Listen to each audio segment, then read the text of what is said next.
Uy! Ano naman trip mo at may pa-stargazing ka pang nilalaman? Ganda kasi panoorin ng stars. Kaso hanggang tingin lang talaga tayo. Kasi napaka-imposible nilang abutin para sa ating mga ordinaryong tao.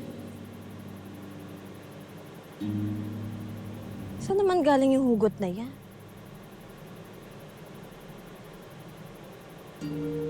Teka nga.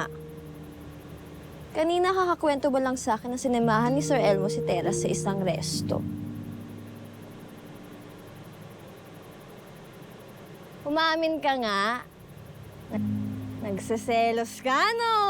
Ay, sus! Ayun na nga! Nagseselos ka. Magsiselos pinagsasabi mo? Bakit naman ako magsiselos at anong karapatan ko para magselos? Ayan. Obvious na obvious kaya. Alam mo, Akiro, sa tagal-tagal na natin pagsasama ni Natera, parang napapansin ko na, na may gusto ka sa kanya.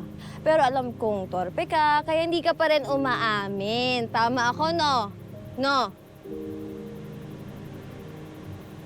Confirm! Silence means yes.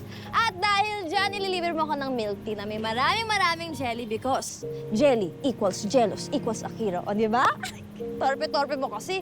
Kaya dapat hindi ka magiging torpe para hindi ka na maging Palibhasa kasi hindi mo alam yung pakiramdam na sasaktan at nanliliit sa sarili mo dahil wala ka ng laban sa karebal mo. Uy, seryoso naman ito. Akiro,